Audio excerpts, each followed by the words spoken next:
Los análisis que necesitas para enfrentar el día los encuentras en Mesa de Noticias de Radio El Conquistador.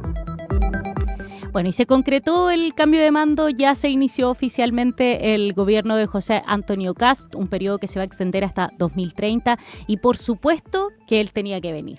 Porque lo esperábamos con ansias este cambio de mando, por lo menos yo lo esperaba con ansias de que ocurriera porque sentíamos que había sido un periodo, o por lo menos también le comentaba a Leslie, había sido un periodo bastante extenso. Y para conversar acerca de lo que vivimos ayer, de lo que va a venir, no solamente para la nueva administración, sino también para quienes ahora son oposición, es que estamos con nuestro Lucas Serrano, cientista político, es politólogo, director de la Escuela de Gobierno ahí de la Universidad San Sebastián. Ahí me corrige si es que ese es el cargo correcto y por supuesto ya conectado con nosotros. ¿Cómo estás, Lucas? Bienvenido. Buenos días, Lucas.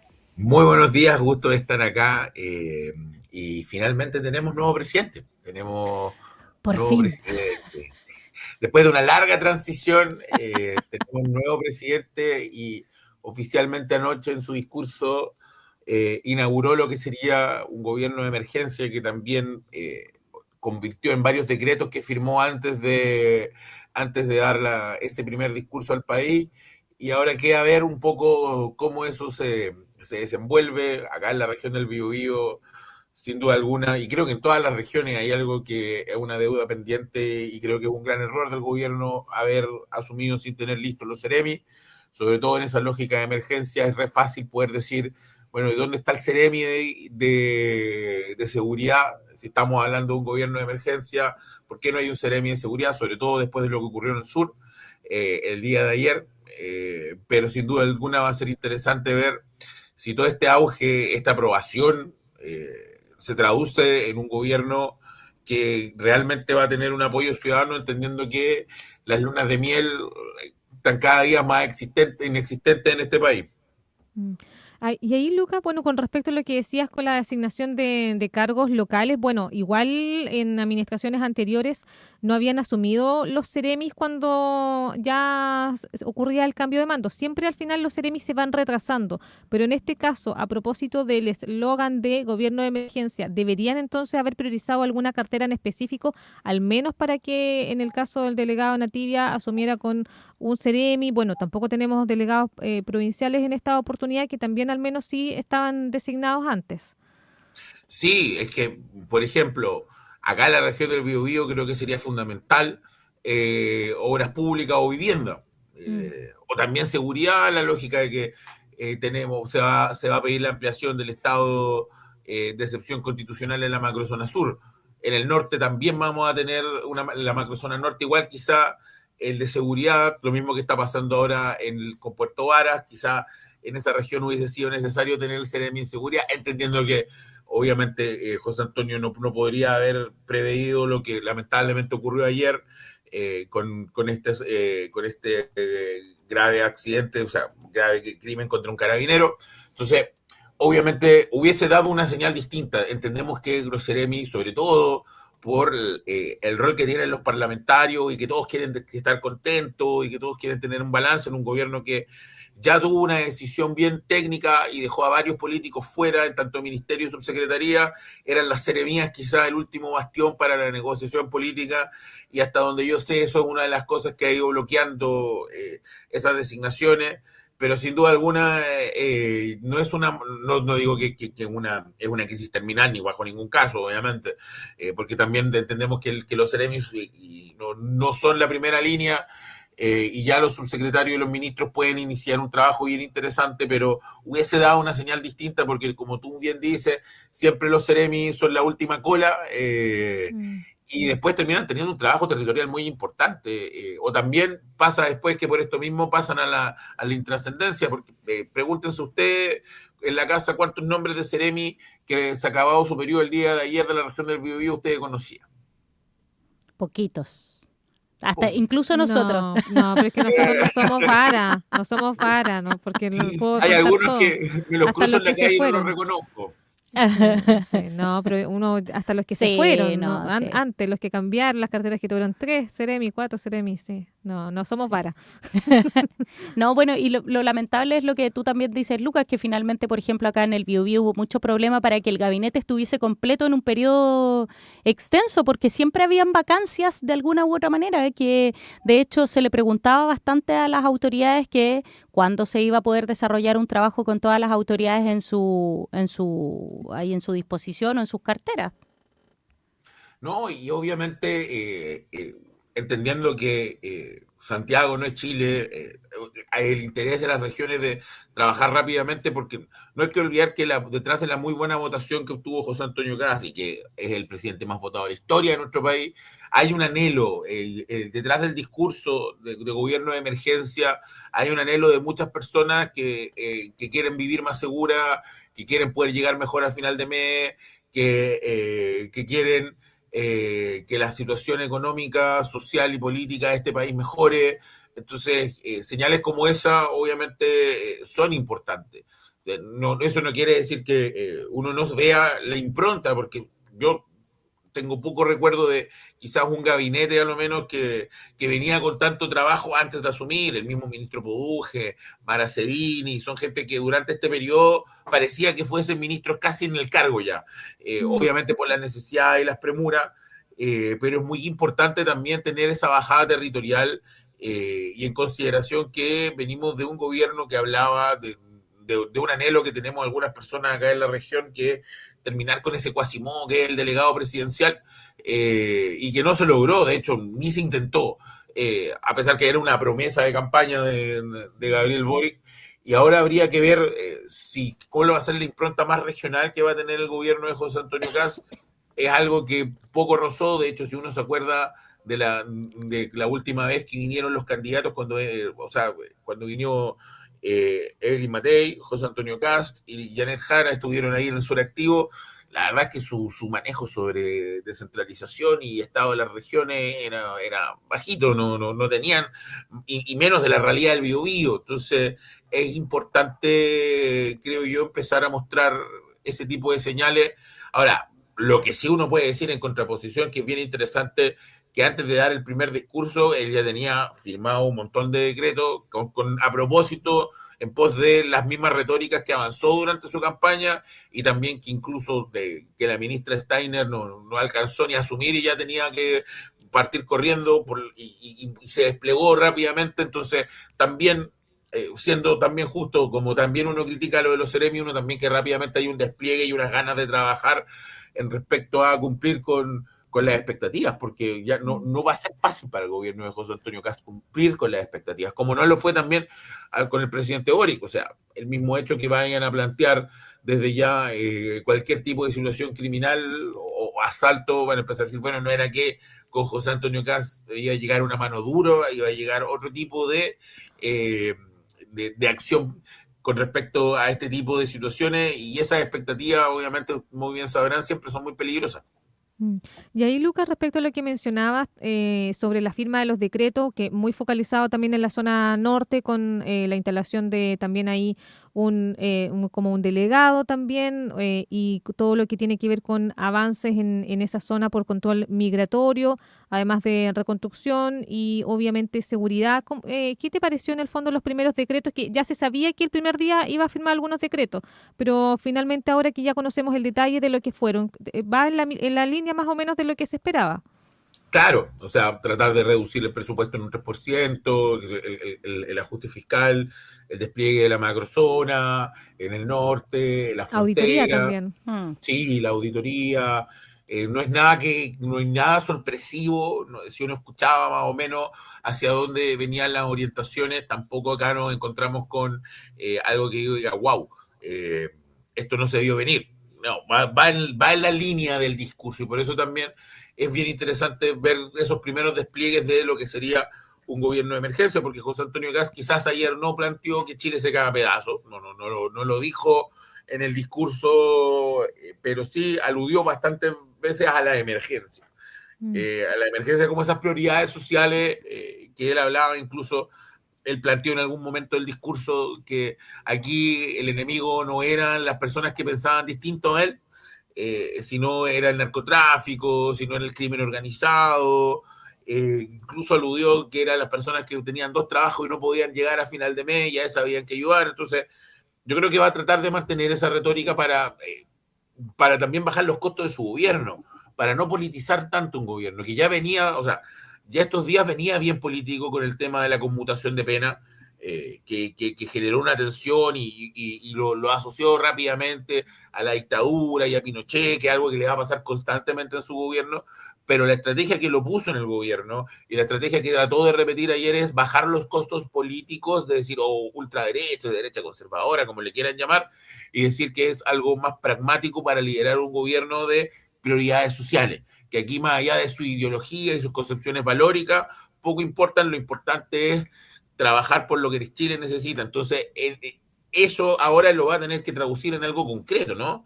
Porque ya sabemos que las personas tienen poca paciencia para la retórica, si no quieren ver qué cosas concretas se van a hacer o van a empezar a sentir. O sea, la señora Juanita, ¿qué va a ver? Va a ver que disminuye la delincuencia en su barrio, va a ver que no le cuesta tanto comprar cuando vaya a la verdulería, al supermercado, a la feria.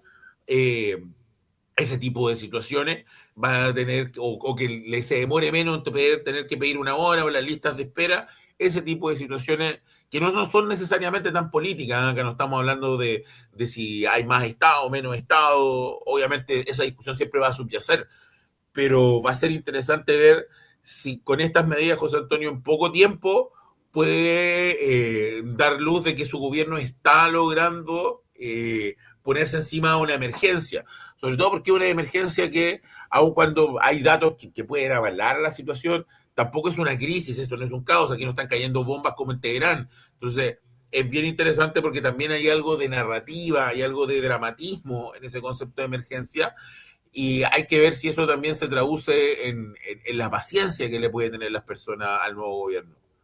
Lucas, y en ese contexto que tú nos mencionas de estas narrativas del gobierno de emergencia, no olvidemos que hoy día si uno entra a las plataformas digitales, a las redes sociales del gobierno, aparece el trabajando para usted, que también ha llamado bastante la atención. Pero quiero preguntarte por esta nueva, que ya se había...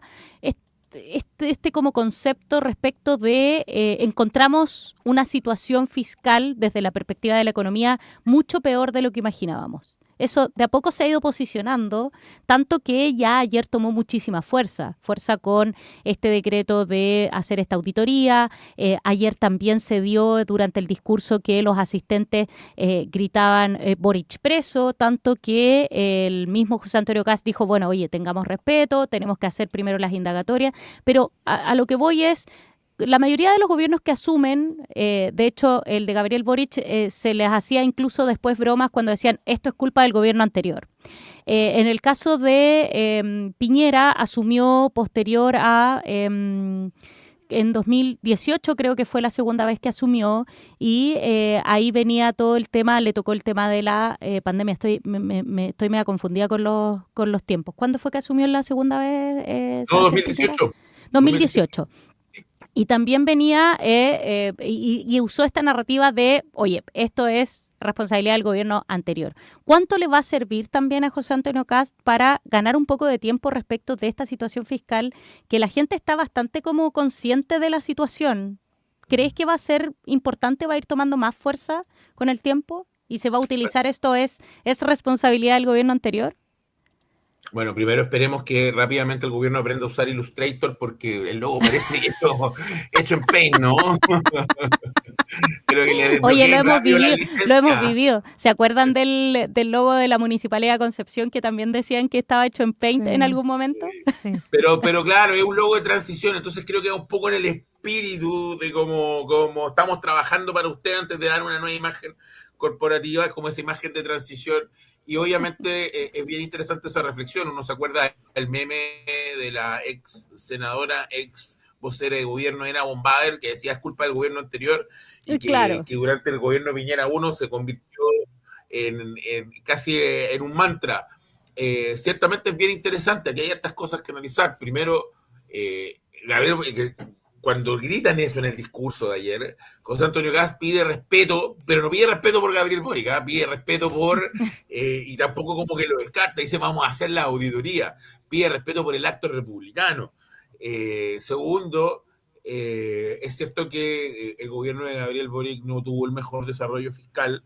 El Consejo Fiscal Autónomo también hace poquito sacó un informe que deja más en evidencia eso. Sabemos que el manejo no fue el mejor, es cierto que sí pudieron andar relativamente bien con algunas materias, en inflación no anduvieron tan mal, tampoco tan mal en crecimiento, pero en deuda, y tampoco en todo lo que tiene que ver con la contabilidad, las cuentas de luz. Entonces, en ese tipo de situaciones, incluso, si ustedes se acuerdan, cuando quedó el quiebre entre Boric y Kast en esta transición, el hecho del cable chino fue más una excusa, porque la vocería que hace José Antonio Kast, sus principales misiles tienen que ver con amarre, tiene que ver con todo, cómo se están endeudados los ministerios, en cuanto ha aumentado la deuda pública, en cuanto ha aumentado el gasto público. Entonces, sin duda alguna, y sin mucho que mostrar, entonces, el hecho de que el gobierno de Gabriel Boric no tuviera el mejor manejo económico, que la jefa de presupuesto haya sido un meme constante también en el gobierno de Gabriel Boric, le abre la puerta hoy día para que también parezca ser que hay algo de cierto en eso y que le puede comprar un tiempo. Entendiendo que hay un momento donde igual la gente te va a decir, bueno, más allá de la auditoría que estás haciendo, o mientras te diga, bueno, no podemos decidir cómo vamos a hacer gasto público o revisar ciertas acciones de inversión estatal porque estamos todavía auditando. Entonces eso te puede comprar un tiempo, pero cada vez es menor y en algún momento deja de ser suficiente, porque si uno va a decir, bueno, esto viene del gobierno anterior, tampoco el mismo gobierno de Gabriel Boric en mucho tiempo dice, bueno, nosotros recibimos un país bien desordenado porque veníamos de pandemia, estallidos sociales durante el gobierno Piñera, y ellos acuñan que lo ordenaron. Entonces, pero también hay gente que les critica eso, dicen, bueno, pero la verdad es que tampoco ustedes mostraron datos tan extraordinarios. El mismo Consejo Fiscal Autónomo hablaba de que este es uno de los peores años, el año pasado, de desempeño, sin haber estado en un año de crisis, como que no haya ninguna crisis grande. Entonces, es complejo, ese discurso no te compra mucho tiempo, y también yo espero que vayamos rápido por sobre eso, o sea, estar anclando en decir, bueno, esto es culpa de lo que hizo el gobierno de Gabriel Boric también. Si a ti te eligieron bajo una lógica de gobierno de emergencia, ese tipo de cosas tú las tienes que asumir y no culparlo tanto, sino ir más allá y demostrar que puede, incluso contra las adversidades que tú mismo defines al momento de asumir, eres capaz de hacer cosas distintas. Luca, y bueno, ayer no solamente asumió el nuevo gobierno, sino que también hubo cambios ahí en el Congreso y además en la mesa directiva, que básicamente ahí, contra todo pronóstico, no pasó ahí nada con Pamela Giles, quedan liderando las cámaras Jorge Alessandri y también Núñez. Y ahí, ¿cómo queda entonces esa configuración en la Cámara? Más allá de que obviamente sabemos que no tiene una mayoría el gobierno hoy día, pero al menos sí tiene a favor las mesas. ¿Cómo se ve también finalmente la relación con el Congreso? ¿Cómo crees que se va a dar también? Leslie lo vaticinó, dijo, no se confíen de los acuerdos. De Pamela Giles, sí. No se confíen. Pamela Giles no, difícil que llegara. Ahí es bien interesante una elección para el PDG, que es bien interesante también porque alguien capitalizó muy bien ese desorden de las votaciones, fue Chile Vamos. Chile Vamos, un partido relativamente derrotado en la última elección, que se tuvo que anclar a José Antonio Kast y que se tuvo que desembarcar en su gobierno, logra la presidencia de las dos cámaras, RN en el Senado, la UDI en la Cámara de Diputados, haciendo maniobras, haciendo juegos. Dicen que el nuevo ministro del Interior casi no durmió, tratando de convencer ahí los votos necesarios para parar el acuerdo de Pamela Giles, y también es una gran derrota para la oposición, que más que confiar en Pamela Giles, yo creo que fue confiar en personas que podían apoyar a Pamela Giles. Yo creo que acá el PDG cumplió con su palabra, y muchas de las personas del Frente Amplio y el Partido Comunista también, que estaban detrás de este acuerdo, también cumplieron con su palabra, pero fue ahí, hubo algunos díscolos que no pudieron manejar. Pero es un gran aprendizaje por cómo se hace el juego político para el PDG, y por otro lado también es muy interesante ver cómo, a pesar de, como dices tú, no es que tengan la mayoría, La derecha queda con las dos presidencias, que ayuda a poner los temas en tabla, que igual tiene un montón de beneficios en cómo funciona el tratamiento legislativo, y básicamente los tres cargos más importantes del país, presidente del Senado y presidente de la Cámara de Diputados, hoy día están en control del oficialismo.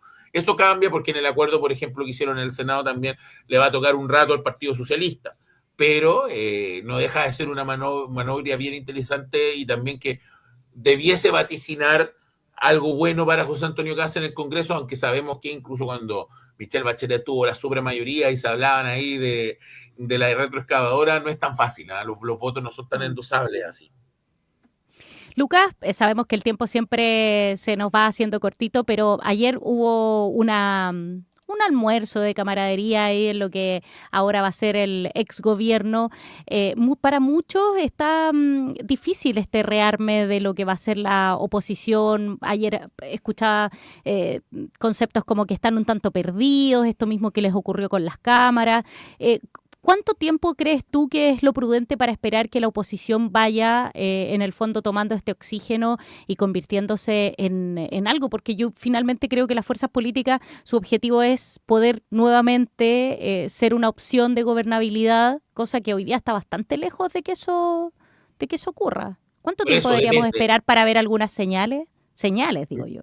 Claro, depende, porque si estamos hablando electoralmente 2 años, antes de las elecciones municipales, vienen 2 años. Pero si quieren convertirse en una fuerza que vaya a ser un dique de contención contra proyectos que presente José Antonio Kast, un par de meses, ni menos. Ya debiesen haber llegado más organizados. Esa era la intención del cónclave, que no salió tan bien, pero ya el tiempo apremia. Es cierto que ellos tienen que hacer su propio periplo. Es cierto también que la izquierda creo que nunca hizo un verdadero mea culpa con respecto a su derrota cuando pierden el gobierno después de Bachelet 1, y yo creo que eso ha traído la consecuencia después ese quiebre generacional, Frente Amplio con la izquierda tradicional, Concertación, después que el Partido Comunista hace este cruce con Frente Amplio y se convierten en la fuerza como primogenia a la izquierda.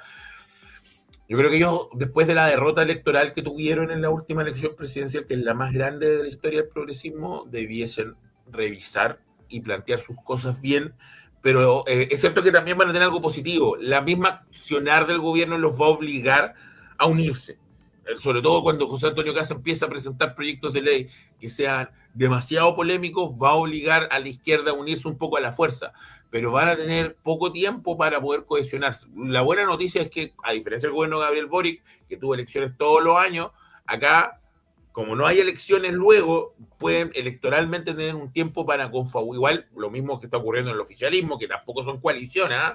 El oficialismo no hay una coalición como que gobierna Chile Vamos, sino es republicano, más Chile Vamos, más en teoría demócrata, Evópoli y Partido Radical, o uno que no existen. Entonces también van a tener que hacer su camino por el desierto, pero parlamentariamente van a tener un par de semanas nomás.